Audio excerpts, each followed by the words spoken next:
wouldn't be for he and some of the other old-timers, we here this afternoon very possibly would have been under the sod. It's an honor to introduce Bill Wilson of New York.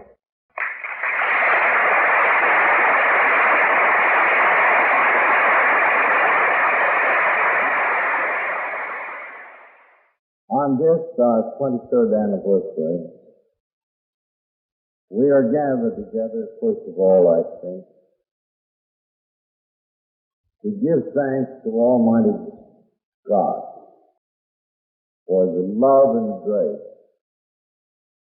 which has made our release from bondage possible, and which, if we do our part, augurs so well for the future.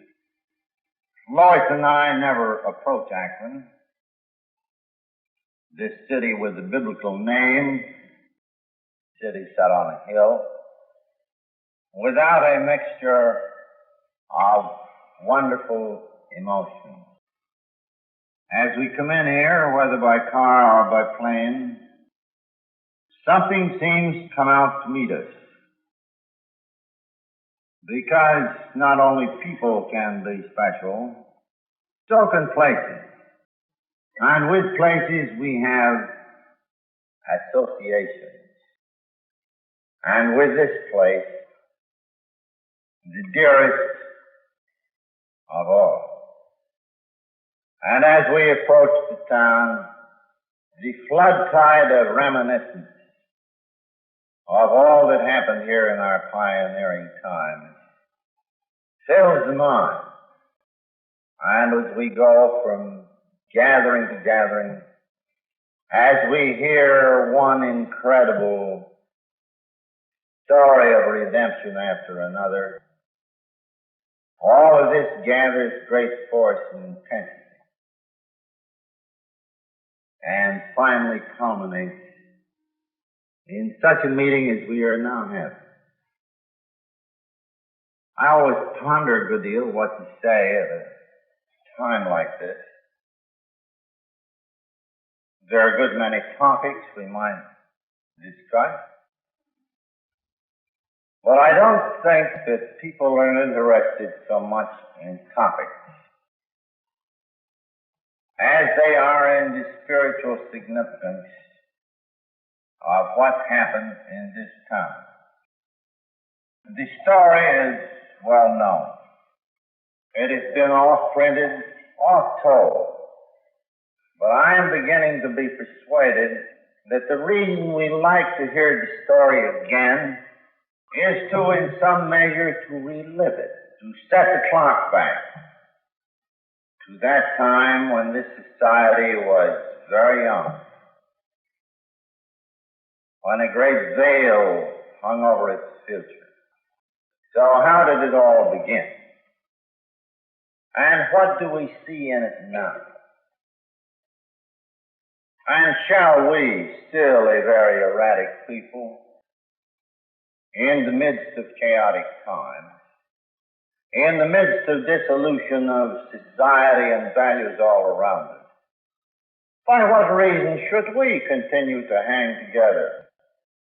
Why should we claim any special grace? Will our unity survive the test of time? Will our functioning persist with such eagerness that at long last we have reached over all difficulties and into the cave of every alcoholic and his family who still suffers in the dark? On the way over to this hall, a friend remarked, "I wonder how many years of sobriety will be represented." And what a pleasant thought. And then I wondered with him, but back of that sobriety, I wonder how many years of misery there have been for those afflicted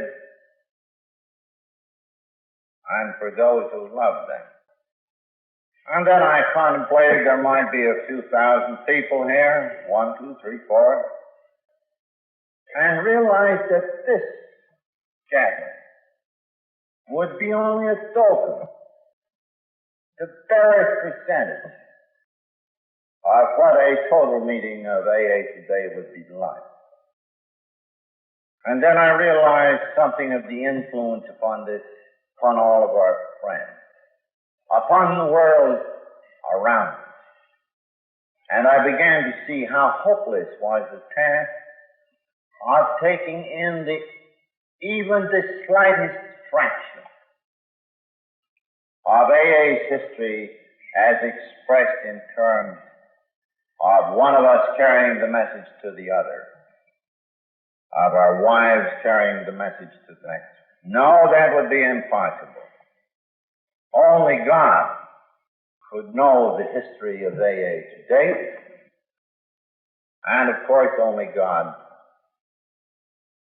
knows what our future will be. Unlike a great many societies which started through the inspiration of one or a few, this society was apparently contrived in the mind of God to be started by the inspiration and the goodwill of many, by the experience of religion, by the experience of friends, and men of goodwill in countless numbers generally. I might interject here, too, that we all sadly miss Walter Thomas, who played a great role in bringing this thing together, our beloved Akron preacher. But I point with the corresponding joy to the clergyman who sits over here. As a human being who is interested in being here, I'm not going to call him a preacher, I'm going to call him Bert. And I'm going to say, Bert, even if we did stand you up, we certainly do appreciate your presence here for yourself and as a symbol of that great source, religion, from which all our basic concepts have been drawn. And so we might run through the catalog of our friends in gratitude and thanks. Now let us see, dimly perhaps, how this thing began to be fashioned. Of course, we are all in the Christian tradition. The principles happen to come to us from those sources in a general way, but I think you can always tab a starting point. Before you can have a clear spring, which will run out into a rivulet and finally become a river, and with other springs fill a sea, there must be underground water. There must be underground and often unseen channels. Well, of late years, we're beginning to realize that to bring AA about, there had to be channels, some of them strange. And the first channel was undoubtedly none other than the celebrated Carl Jung, one of the fathers of the psychiatric art. I think we drunks as class are rather allergic to psychiatry. We're apt to beat on our chest and say, well, we did it. What the hell did they do? But listen to what this great man did for us. Sometime in the late 30s, a patient had come to him, utterly hopeless, prominent American businessman, stayed a year, thought that the hidden springs under his compulsion to drink had been revealed, went away very hopefully, was back in a matter of a month, drunk. To this businessman, this great psychiatrist, this mighty authority in this new and rather mysterious art, had been the course of last resort. So, said he to Dr. Carl, what next?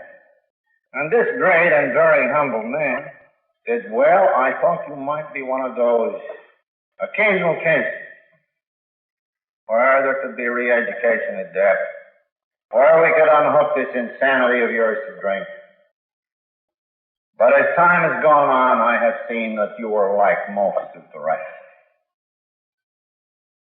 There is nothing that medicine or science can do for you.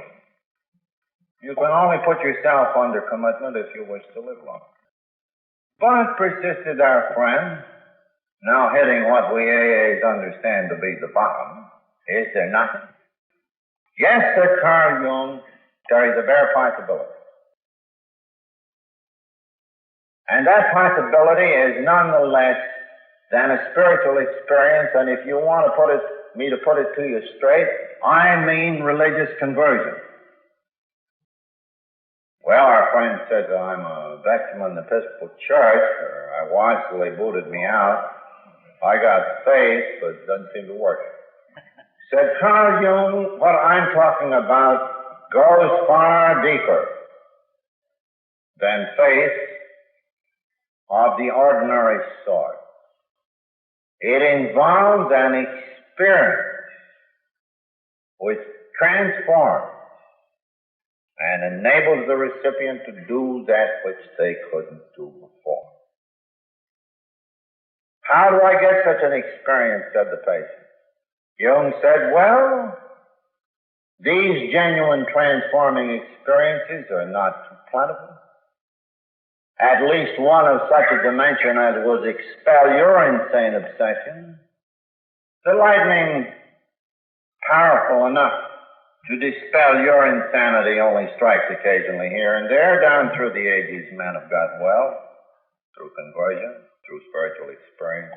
You might put yourself within range of it. Try hard, pray hard, hope for the best, and that's it. So our friend joined up with the Oxford groups of that day. And at that time, from our AA point of view, they were probably rather evangelical, or they had some notions that we since haven't found applicable to us. But they were emphasizing certain essentials common to all religions, perhaps, and a particular force in the Christian religion. They were saying to their people, literally, of ourselves we are nothing, the Father doeth the work. One of the very first steps in their program was the statement and the deep belief by each member that he on his own resources could not manage his own life. And then, like lots of other religions, they advocated self-survey, and they advocated confession, and they advocated restitution. They advocated prayer, meditation, the best possible attempt to get the guidance of God. All characteristics you see today of our present 12 steps. So, the drunk returned from Switzerland finds his obsession not suppressed, but he finds a strange release among this group of people as he tried to practice these simple precepts. This he passed along to a friend of mine, who we all know as Ebby. Ebby, a virtual asylum case. And those seemed very spectacular in that time. Almost immediately sobered up and showed signs for a while of staying that way. Ebby, in turn, thought of me. And he knew that I was headed into the same ringer. Indeed, I had been told, or rather, wife Lois had been told, by a doctor who has since become a legend in AA. Well, that's the wrong word. He's become a medical saint in our estimation, Dr. Silkworth. And one summer night in 1934, he said, talking to Lois, and she said, why can't he stop? God knows he's one of the most obstinate men I've ever seen. He's got willpower galore, but it's simply won't work on this booze question. So, very much like Dr. Jung, this man of medicine went on to explain to her that I had developed a compulsion to drink, which on my resources or on no medical resources he knew anything about, could there be any relief? So said Lois, well, what next, doctor? And the doctor said, I'm afraid you'll have to commit it, else you'll soon go mad. He's already showing a little brain damage, and I think most of you can testify that that's persisted. You'll have to lock him up, that's the score. Well, I wasn't told this so pointedly, but by this time I knew. I'm scared as I leave the hospital. Fright, constant vigilance keeps me sober a while. Then this strange insanity about that first drink takes over. And once more I'm in the toilet. And fall in the areaway of our home, dragging a golf bag, gashing my head on the areaway, and Lois and I hit a new bottom. Then came to me, just as there has come to you, a friend, and this friend is. And then there's that talk over the kitchen table. Now, Abby had been talking to the drunk who was Jung's patient. You see, this transmission line of one drunk starting to another had gone on for 2 jumps before it got to me. And Abby came to me, quoting this alcoholic and quoting Dr. Jung, that this was a pretty hopeless business. So there was the identification. I knew Abby to be hopeless, yet here he was, unaccountably in a state of what he called release. None of this water wagon. Well, the result was that what he said struck me deep. It eventuated in a very sudden experience, so that in my case I have not been tempted to drink since to any extent. That was a gift. I won't go into that because I want to pass on to what happened here. I am only trying to show you the several streams of influence and the underground water that finally surfaced here in Akron as the first clear spring. So I am filled with a great desire to help other drunks, and nothing happened. I'm talking about my sudden experience. I'm afraid I was filled with the wrong kind of piety. I was no doubt possessed of great spiritual ambition, which seems to be about the worst possible kind. I was teaching, and I was preaching, and I was pushing, and I was shoving. And I guess the whole approach was pretty full of I. So, nothing happened. And one day, spurred on by the taunts of people who said I'd better quit being a missionary and get in some groceries for the house,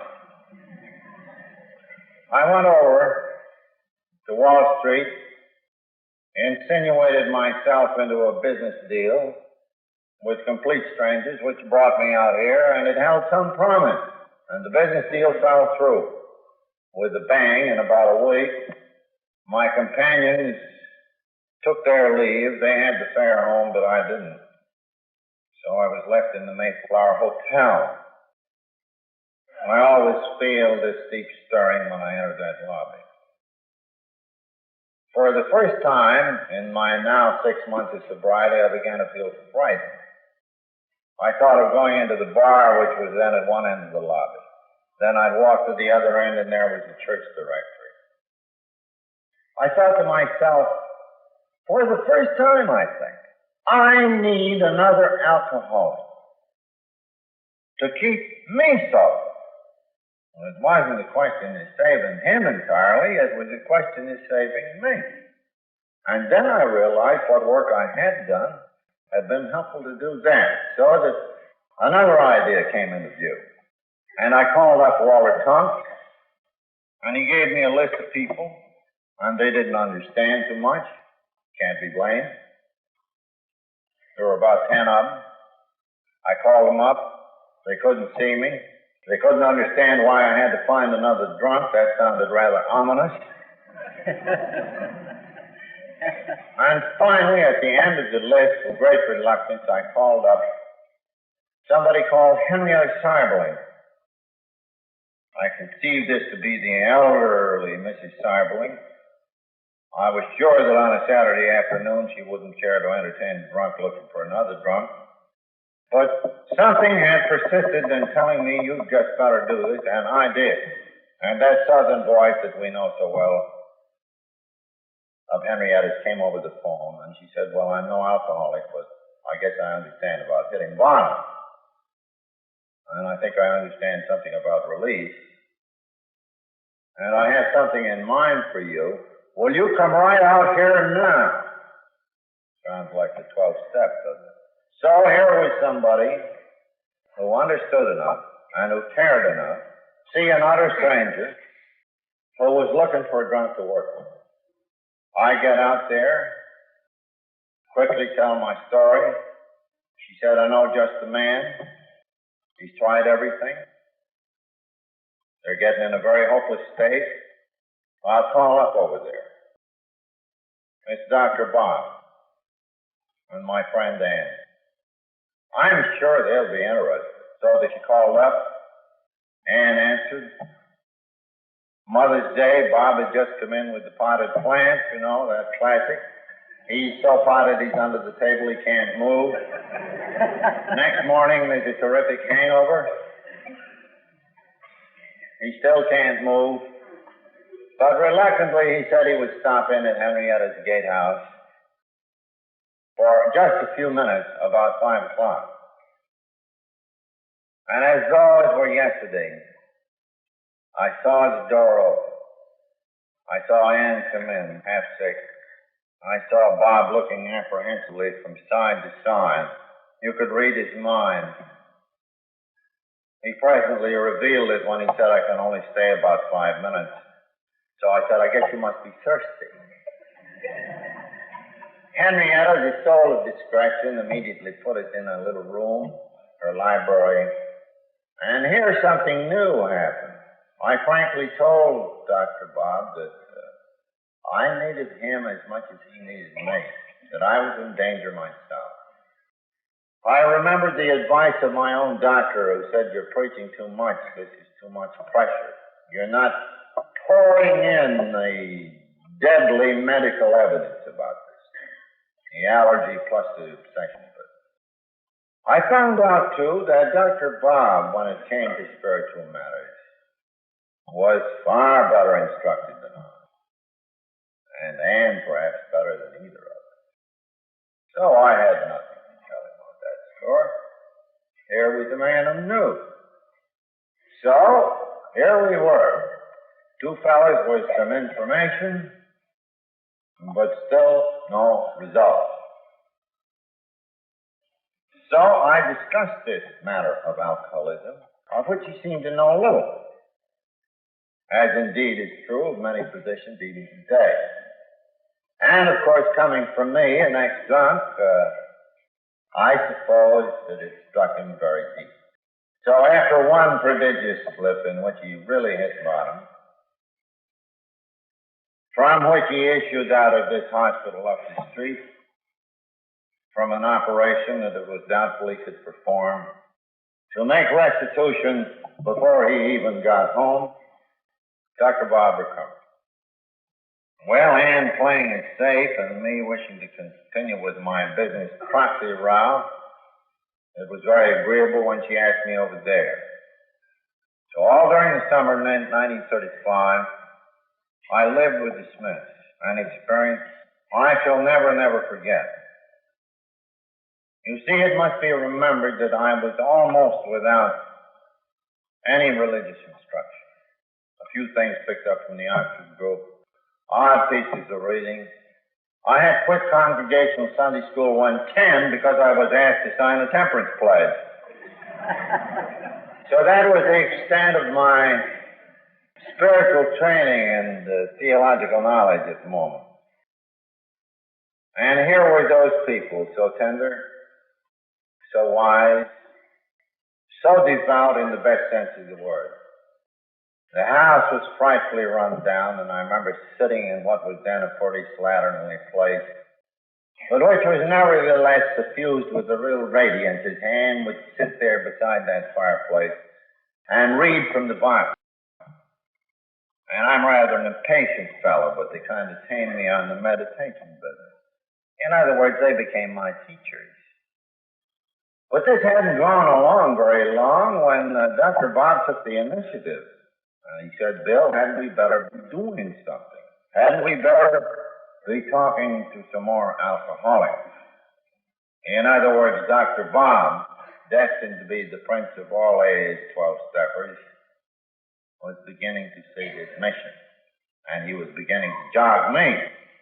Because up to this point, you see, there was lots of sweetness in life, and there were lots of ideas, and there was a good deal of underground water, but there wasn't anything that looked like a spring. So, Bob said, I'll call up the city hospital. They got a lot of drunks coming in down there, and he got hold of the nurse and said they got a fellow from New York, surefire cure for alcoholism. The nurse, an old friend, said, well, I hope to heaven, Bob, you've tried it yourself. He said, well, what you got down there? Well, there's a fellow in here on a stretcher. He's been in 4 times in the last 6 months. He can't even get out of here and get home lately without getting sued. He used to be a well-known lawyer around the town. If you want any more identification of him as a drunk, I might tell you that he's in delirium tremens and has already given a black eye to one nurse. Now, how would that suit you to start?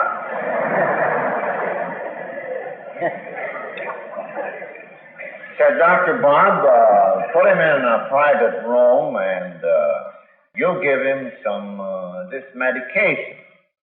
Well, I had a kind of a scientific training, and in my family there were a lot of doctors, so that some of the information I brought along to Dr. Bob, even in that early day, was that the drunks needed vitamins. We didn't have a lot of pills around then, but I had heard that there was a lot in cabbage. So I recommended to Dr. Bob that all drunks be put on a diet of sauerkraut.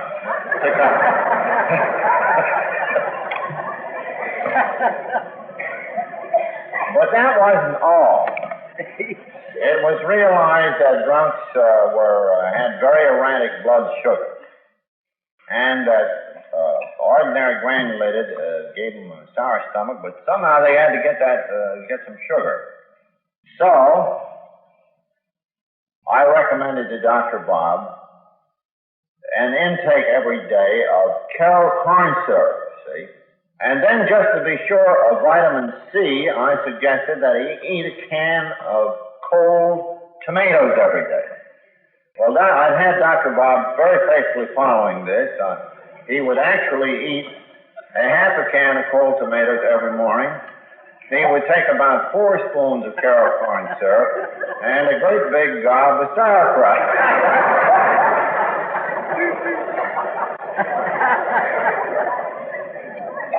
You know, the good man welched on the sauerkraut because he got tired of it, and actually the first drunk that came around who was sober today in this audience, we never thought he would sober, we fed him sauerkraut, and it stirred up his ulcers too bad, so he bled. So we canceled out the sauerkraut, and we held on to the tomatoes and the corn syrup. So armed with our spiritual and medical knowledge and resources, and the tomatoes and the sauerkraut, we advanced on Akron City Hospital to visit one whose name we were soon told was Bill Dawson, him who had just socked the nurse a couple days before. And we'd had him meanwhile on a little sedative and the canned tomatoes. So we came in to see Bill, and he said, well, who are you folks, and why am I in this private room? Well, we said, we're drunks just like you are, and here's the story. So we each told a story, and poor old Bill stood there and sat there. Wait a minute, he laid there. And he shook his head and he said, well, I guess it's too late for me. You fellas have got pretty tough stories, but it isn't so tough as mine. He said, I don't dare go out of here. I can't get home without this one. If you say this is a lunacy, an obsession, you are dead right in my case, but it's too bad. I don't believe it can be beat at this stage. Thanks very much for coming in. So he said, well, could we come back, Bill? Well, he said, gee, it would be wonderful if you would. He said, I don't believe it's any use, but you are the first people I have ever met who had the faintest idea what ails me. You come back. Again, transforming experience. All of this on its surface utterly simple. And yet now was to come the mystery of the transformation. We got down there the next morning. Henrietta and his wife was in the room. Bill looked at us and said, there they are. These are the fellows I was telling you about. And then Bill said during the night, it suddenly came to him, if they can be lifted out of this by God's grace, maybe he'll be good to me if I'll meet the condition. And as soon as I said that, something flowed into me. I felt confident. I felt better. A weight was lifted off me. And we went on talking with Bill, and you could tell by the change in his face, that kind of change that so many of us have seen under our own eyes since.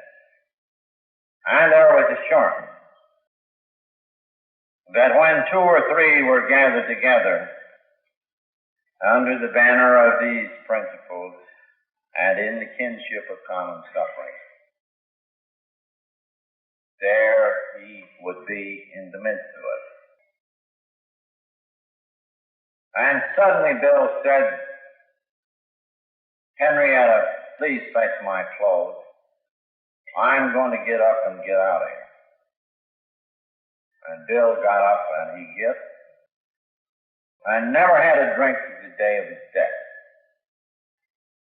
And so was formed the first AA group. The channels of underground water had formed a tiny spring in Akron, city on the hill. And Bill and Bob and I, and Henrietta and Ann, joined by Lois on vacation, plugged away at this thing all during the summer of 1935. Failure, but once in a while it would be encouraging. Then I go back to New York, small group takes shape there. The spring grew a little larger, but there was still one tremendous ingredient to be added. We had the medical savvy that could deflate these people at death, the God of science passing the death sentence on the alcoholic. We had the essential principles for the conversion experience, the admission of hopelessness, the internal and external house cleaning, the great new compelling interest in carrying the message, prayer, meditation. The elements were present. They'd come in from many quarters, as you see, but we still lacked one thing. At the end of 4 whole years of slugging here in Akron, in New York, and perhaps after 1937 in Cleveland, we could only count 100 people as recovered. That represented an immense effort. Only 25 people a year in all 3 places. By then, too, we had produced the book Alcoholics Anonymous. We had said, yes, there's enough time elapsed on. There is enough inner assurance among us to know that recovery is possible. But, my God, how long will it take? 25 people a year? Well, they're carrying the message one to another. But how are people going to hear about this? How can the message really be spread? Are the 5 million drunks in America and the 5 million elsewhere all coming to Akron or New York? If so, why? What will we do with them? How are we going to get this message out? Again, the Clevelanders coming over here had a friend in Elric Davis over on the Cleveland Plain Dealer. And Elric, well, I won't just tell you about Elric, but he had a power of identification with us, let's put it that way. So that he began to write a series of pieces in the Cleveland Plain Dealer, 10 or a dozen of them, and every 3 or 4 days the editor of the Plain Dealer would say, "Folks, come and get it, this is good." Well, then occurred the event which we had both hoped for and feared. There was a tremendous rush. Telephone calls from all over town and from the surrounding countries. We want this AA. I suppose in Cleveland at the time, there weren't 20 people sober, 15 of them hardly dry behind the ears. People were tossed willy-nilly into the hospitals. Confusion reigned supreme. One deacon would form a group, get in the hair of another deacon. As a result of a fight, he'd run off and start another group. In fact, the more fighting there was, the more the ambition was to be founders, so that fighting created more potential founders, and each founded more groups, and the whole thing churned around in a most frightening state. Again, in comes grace, in comes the imperative, it's do or die. The nonsense that only old-timers could carry the message evaporated as new people were taken to one meeting, and right away they were experienced 12-steppers and put on chases. The AA book came in as a time saver and to hold the program on its course, and those 20 people in Cleveland expanded in a matter of 8 or 9 months into hundreds. And in spite of all of this hocus-pocus, and in spite of all this confusion, their batting average on sobriety was awful good. We old-timers, with all our finesse and all our care, hadn't done quite so well as the novices in Cleveland. Well, that was just about the last big ingredient that was needed to prove up the recovery picture. Drunks could get well. There could be a chain reaction. If it was too fast or there was more headache, but they still kept on getting well. And then came friends at the right time. John D. Rockefeller takes an interest, doesn't give us money, but says to Americans, this is good. More inquiries rush in. We started a little central office in New York. Next year, 41, Jack Alexander, assigned by Mr. Curtis Bach, owner of the Saturday Post, did a feature piece, this time thousands of names. Meanwhile, the message had been carried by traveling alcoholics. So, we had moved out of the flying blind time. We had moved out of the period of infancy. We had moved out of the period when there was any question drunks could recover into the period of our adolescence. And then the great challenge was, could drunks with just these casual contacts with traveling people, just letters from service office, just this literature, could they form groups, this spread over the world without any professional help? Well, yes, it did. Help start pioneering groups. And parents. Now today, these parents are thinning in the ranks. This morning, a few of us went out to the cemetery where Dr. Bob and Ann lie. And we found it to be a very joyful occasion. And at first, we thought of the word honor in connection with them. And then we remembered the story that some of you have read.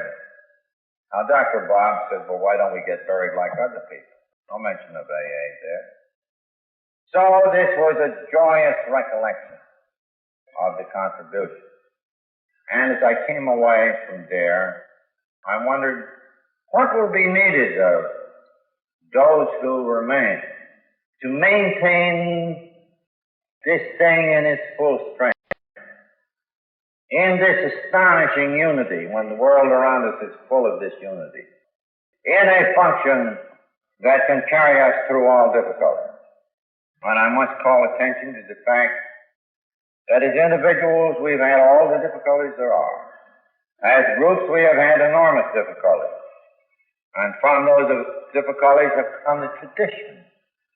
But have you ever stopped to think that Alcoholics Anonymous as a whole has never had any difficulty?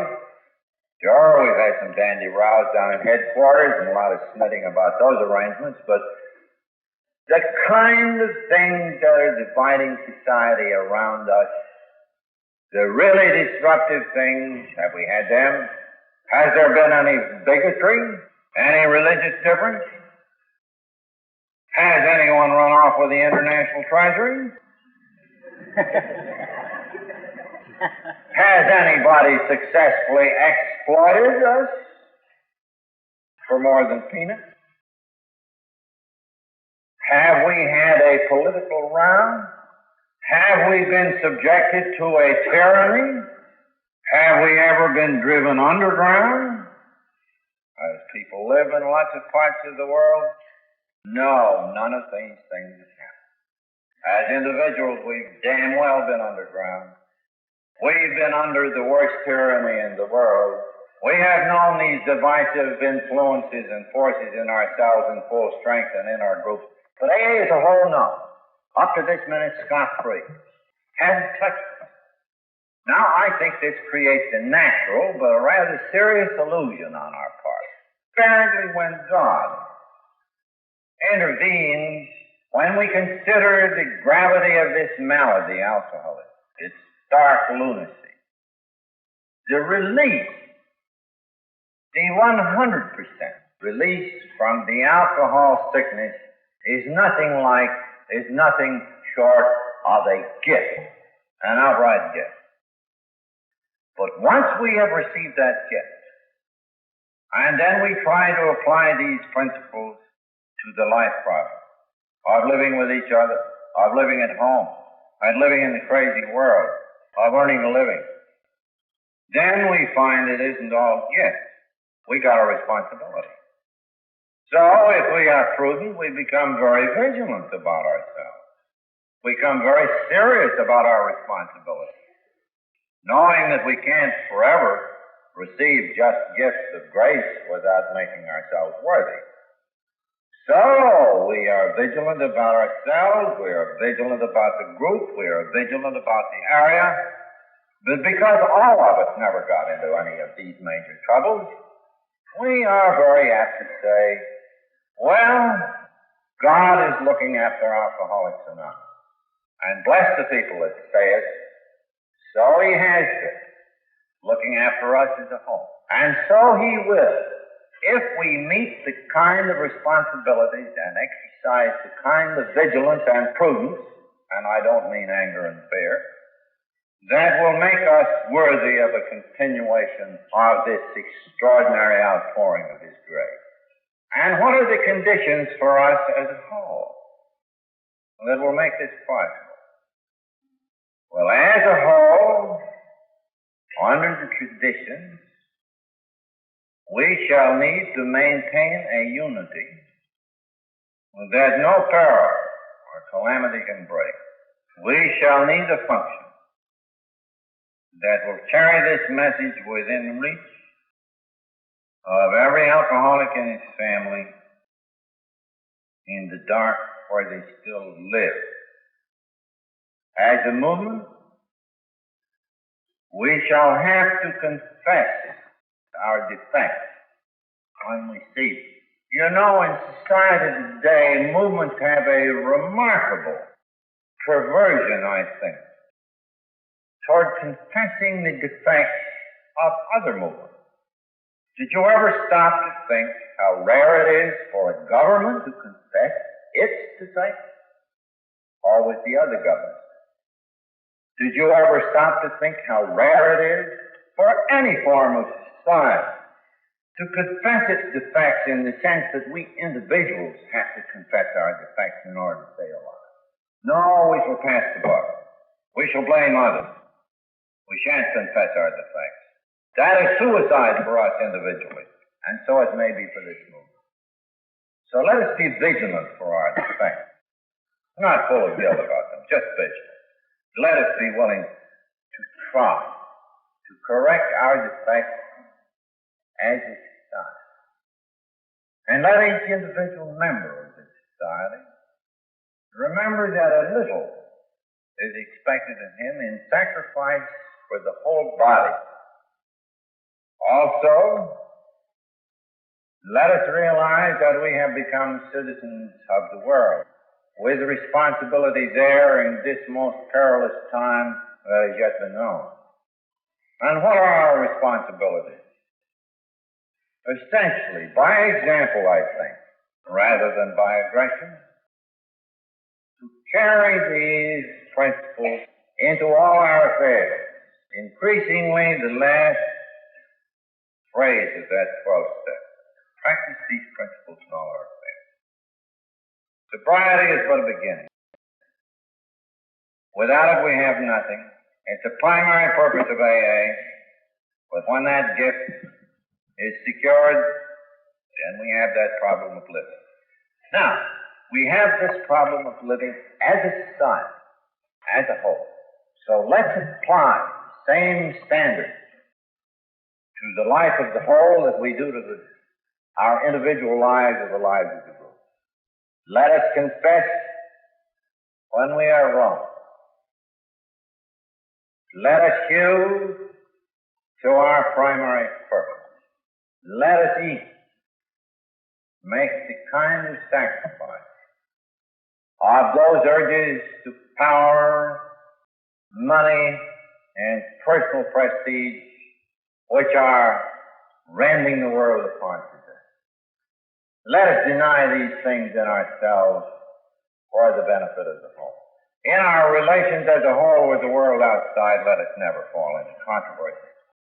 And controversy characterizes nearly all societies. We are not strong enough for controversy, and perhaps to be peaceable would be rather refreshing in this warring world.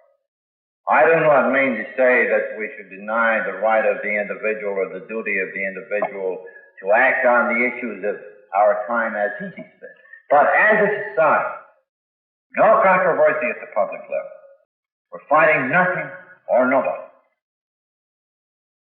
Then I think will come a final and great temptation. The temptation came to me in a very striking way. There's a moving picture coming out that doesn't directly mention AA. Out in Hollywood, you know, they have some pretty hard-boiled critics, pretty sophisticated people. This is a good picture. It's not extraordinary. It's going to be put out by university. Well, I like Hollywood folks. You know, the life makes them car driving.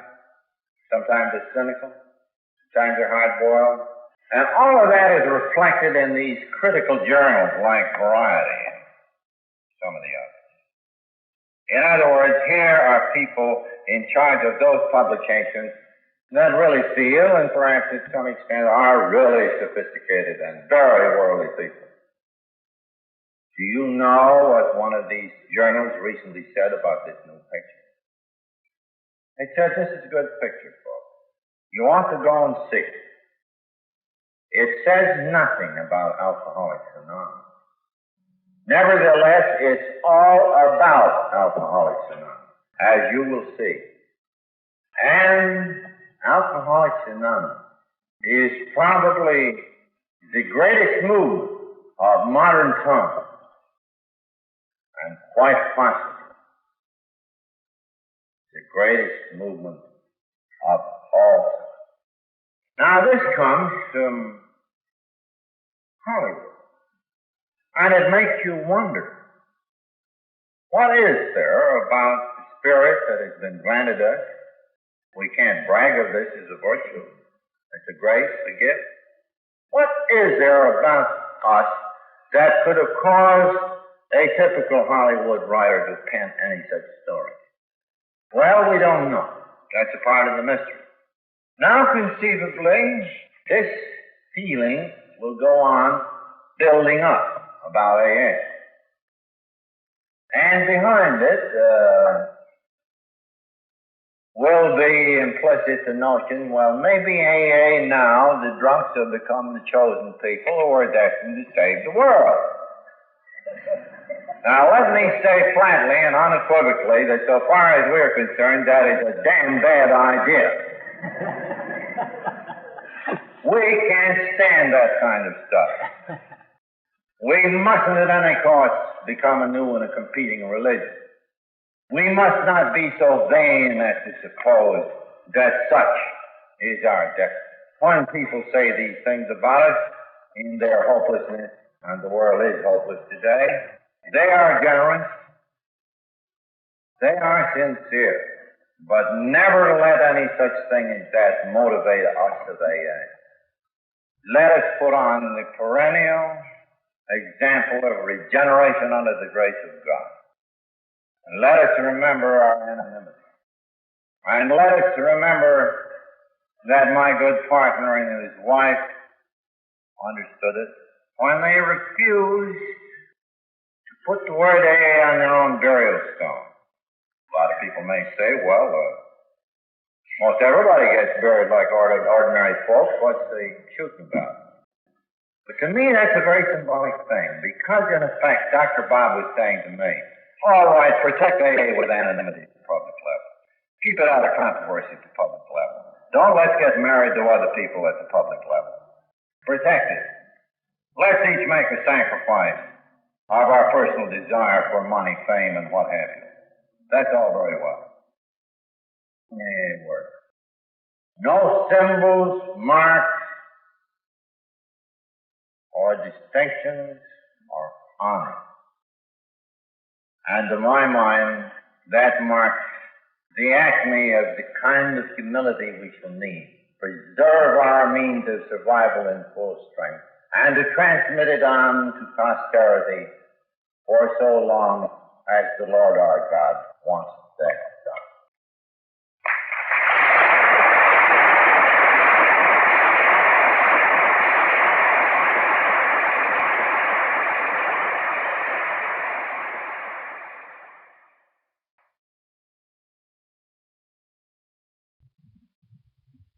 Gives me a lot of pleasure for a man to get up here that needs no introduction to anyone that's been around any length of time. Your friend, my friend, Chuck Z.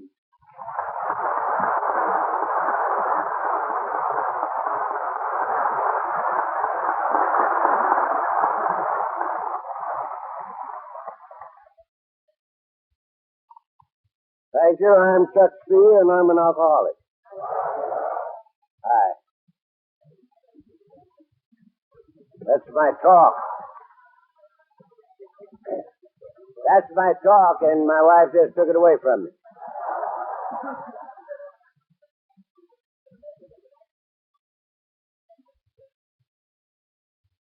You know, Miss C. and I were in Midland, Texas, on the 24th of January. And we'd sat along on Sunday night to talk with friends down there. One gentleman in particular who had gotten sober with Roy Y. and Houston back in the very early days, and we talked much of Bill and Lois and Dr. Bob and the rest. And we were late getting home, and so we were sleeping in a little the next morning, and the phone rang. And it was this gentleman with whom we'd been talking the night before, and he informed us that Bill had left that night, 11 o'clock, Sunday night on January 24th. And although I knew that it was imminent, I reacted, I guess, a little bit. And he immediately consoled me by telling me, you know, and I know that Bill has just gone into another room. And of course, this is something that our people know. It seems like all of them know this. That there is no finality or validity in death. That we just go into another room. Not very long after we'd gotten the first notification, we also got a call from New York, and one of the ex-trustees from Canada and one of the present trustees had called us to tell us the sad news. Now, it's funny, but the thing that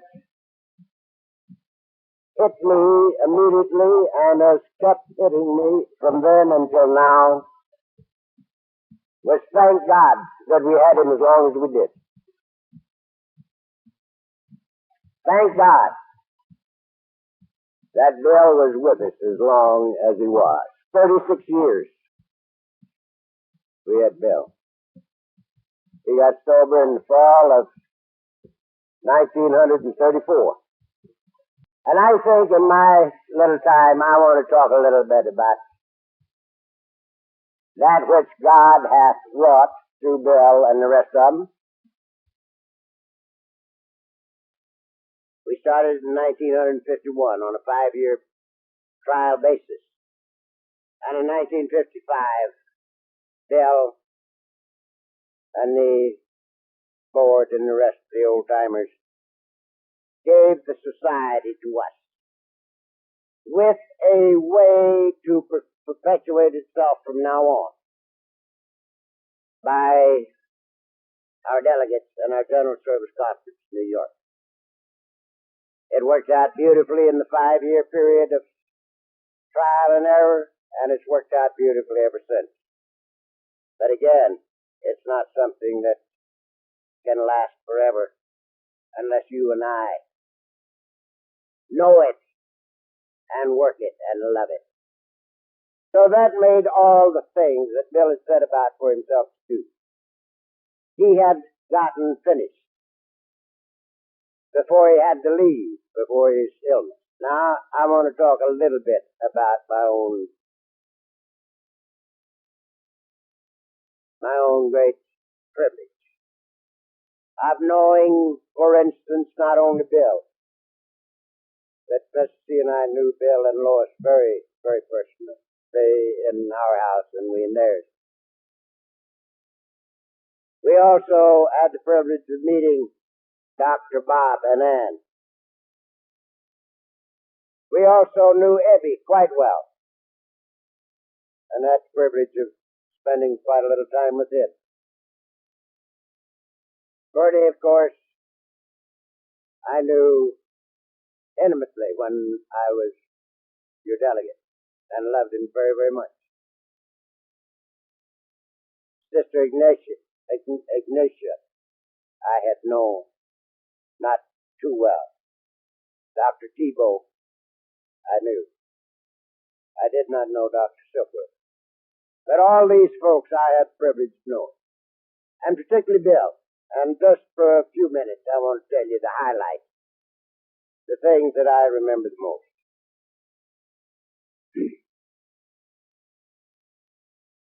As most of you know, I was the second delegate from this area to New York. Cliffy W. was first. And so I went back in 1953. And I served as the delegate in 53 and 54.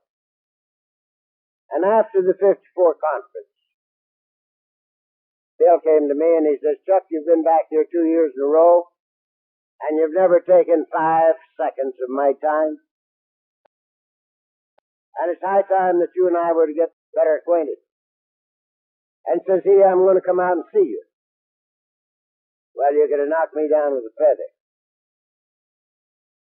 How come this head man, the guy that I had on a pedestal about 90 feet high, was going to come out and see me. And so when I could talk, I said, well, we got a bet for you.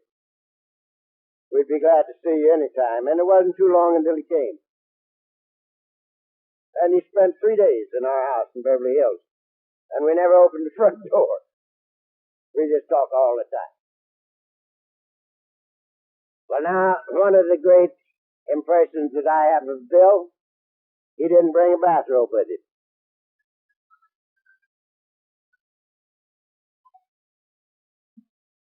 And as you guys know, he was about 8 feet tall and very thin, and so he borrowed a bathrobe, and it hit him about, just above the knee. He had a mini bathrobe. And he ran around the house in that bathrobe, And he was the funniest looking guy you ever saw. And so I remember this very well.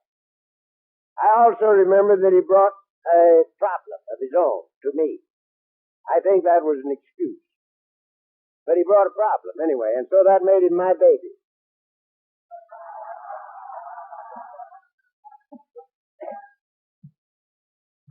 And you know something? In the next 5 years, I like to kill him. He was my baby, and he wasn't happy. And by gad, I was going to make a joyous man out of him, whether he liked it or not. I figured this way, and I thought it was good figuring. I was a neophyte, and I was happy as a bird dog, And here the founder wasn't too happy. He was subject to depression. And so I was going to make a happy man out of it. And I worked on him for the next 5 years. And finally, I got wise. And so I quit thinking that he had to be made happy. That I had to make him joyous. But I had to go back and see him. And so Mrs. C and I arrived back there at LaGuardia Field in New York one very early morning. And Bill came to meet us. And he had an overcoat that was just the length of that bathrobe.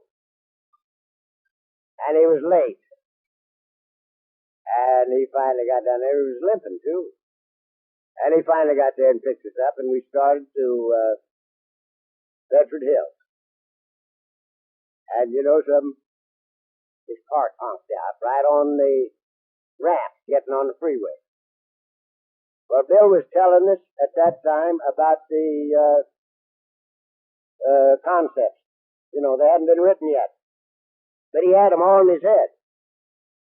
And when he picked us up, he started talking, and he never quit. And the car conked out on the ramp, and we just sat there. He never missed a period or a comma. And finally, somebody came by on the freeway, mind you. Just one of the New Yorkers. I think there are 9 million of them or something. I don't know how many. And he stopped and he says, "You in trouble?" And Bill says, "No, it'll start directly." And the old boy says, "Well, I'm going to be gone about 15 minutes, but I'm coming back. And if you're still here, I'll stop again."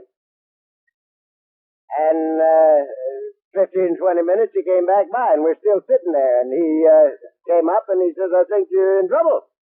Bill says, "It'll start." Every once in a while, he'd put his finger on the button to start it, but it wouldn't start. And so the old boy talked him into letting him take the fuel pump, which he did. Now, all the time, we're sitting on the ramp, see? And he's talking, never missing a word. And the guy brought the fuel pump back and put it on, and it would start, but it wouldn't run good. So he says, "I'm going to have to take this to the shop." And so he got in and drove the car up on the hill and took us someplace for breakfast. And we went in and sat down to eat, and I said, "Bill, how many people in New York?" And he told me. And I said, "Well, you never saw this guy hardly before, did you?" And he says, "No, I never did." Well, I says, I don't mind you giving him your car, but you gave him our luggage.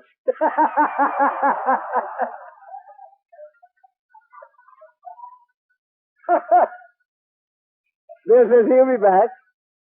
And so help me, by the time we got through breakfast, he was back. And the car ran, so we went to Bedford. Now, what I had gone back there for was to tell him this. Bill, you don't have to get happy if you don't want to.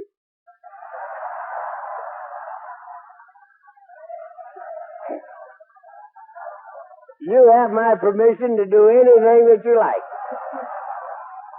You can get drunk, you can shoot dope, you can rape, you can murder, you can do anything. But you can't keep me from loving you. And I got that off my back, and he never bothered me anymore. And the funny part of it wasn't too long until I was getting letters with words in them like joy. You know, he got joyous in spite of me. The next thing I would call to your attention was that I sat up there in that little shack on the hill at Bedford Hill. Beautiful spot back there. And he just had the headaches for the 12 contest. We sat up there in that shack for a whole day while he finished explaining the 12 concepts. Now, one of the things that we're so fortunate in is that Bill lived one day at a time. But he had the beautiful ability to look 25, 50 years in the future. And the things that were necessary for us, he worked out while he was here, like the traditions and the 12 concepts and the change in the ratio of the trustees and the whole business. It was all done while he was around. The ability to look long into the future and see the pitfalls that would come up and to make it impossible for these things to happen. Now, today I want to just say a few more words and stop. Again, I think that this is a very, very important time in Alcoholics Anonymous. I am not one to point with pride or view with alarm. But there are many, many things, straws in the wind, that we must all be totally aware of and be willing to attempt to steer each other rightly when these things come about. For instance, there is much talk amongst our younger people in Alcoholics Anonymous that we've got to change our format, that we've got to open the doors to Alcoholics Anonymous, that we need concentration groups, and we need sensitivity groups, and we need to allow those who don't have an alcoholic problem, the users of dope who are not alcoholics, to be a part of our society. There are those who are yakking big and doing this also, starting what they call family groups in Alcoholics Anonymous. Family groups in Alcoholics Anonymous. Alcoholics Anonymous is not a family group thing. That is not through me, that is through you guys, and I really want to thank you for that.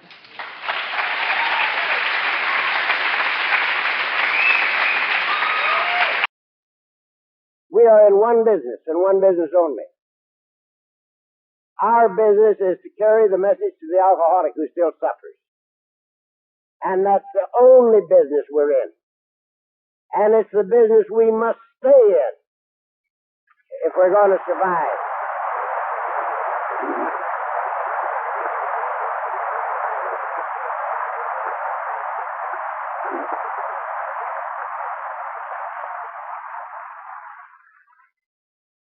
It is not that we think that we're better than or worse than or different from many of the peoples who have other problems. It's simply this, that we started with people who had all the problems. In the Oxford movement, every problem was represented that there is. Dope, sex, liquor, money, everything you can think of was represented in those who went to the Oxford movement for help. And we didn't leave them because we didn't like them. We left them because there wasn't time to work with our own people. We wanted to use a rifle instead of a shotgun. And so we had to limit our scope to the alcoholic so that we could be of maximum use one to another. And so it's very necessary that we remember this. Now, anybody who has an alcoholic problem, who has any number of other tie-ups, is welcome not only in our closed meetings as a member and a participant, but also in our open meetings as a member and a participant.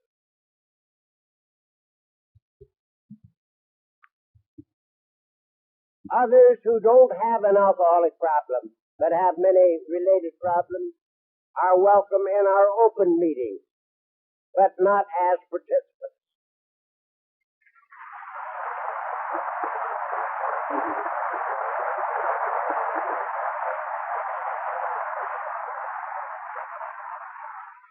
And again, it's not because we don't love them, and it's not because we don't think our program works in their instance. It's simply because we haven't that much time. We are the husbands of our time, and we must walk the line. In the next few years, very few years, we're going to be confronted more than ever by the other agencies trying to get us to affiliate with them. Right now, there's much being said about getting up to the pig trough. You know, we've got a bill through Congress not long ago that carries with it about $500 million. It's going to be administered by Health, Education, and Welfare. And so they tell us, now, if you want to get some of this dough, you got to line up with us. Alcoholism and related problems. And we're going to have a lot of pressure on us in the next few years. And there's going to be a lot of jobs that many of our people might think were pretty nice. And there'll be jobs that our people can take. I'm not one who says that our people are not supposed to work in industry or in other facilities. But as a society, we cannot affiliate with any of them.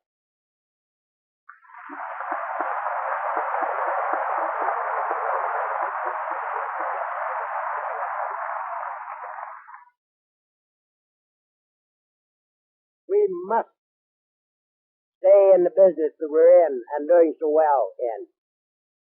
Now, the next thing. I even hear, and it shatters me a little bit, people who seemingly should know better say, well, if this is against the traditions, we'll change the tradition. They're old now anyway. We got them in 1950, you know. Well, just for the information of all of us, the General Service Conference of Alcoholics Anonymous and the General Service Board are the custodians of the traditions and our 12 steps of recovery. But they cannot change the traditions or our 12 steps of recovery.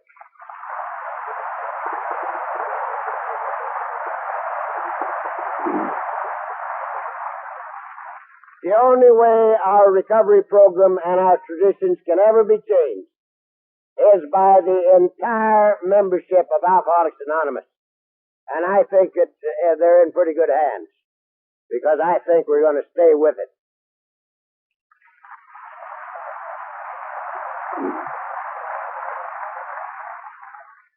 Now, lastly,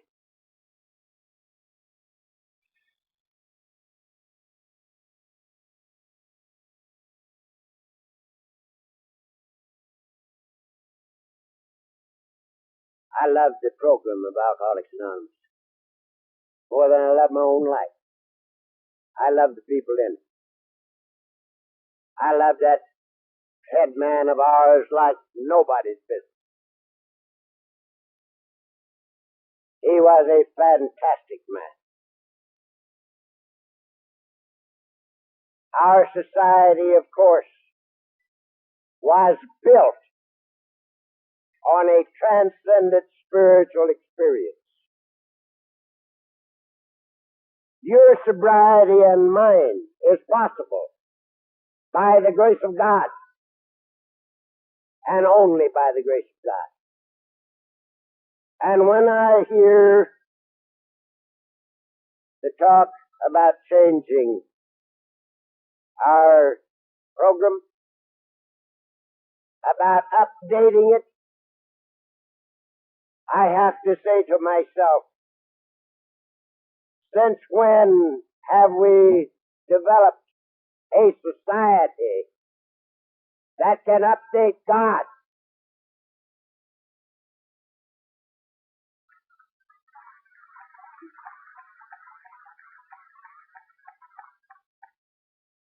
And so it is that I take this particular occasion as a personal rededication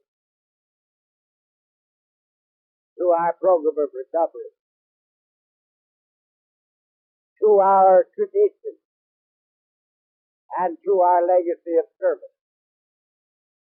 And may I always walk in the footsteps of those who went before me. God bless you. Thank you very much.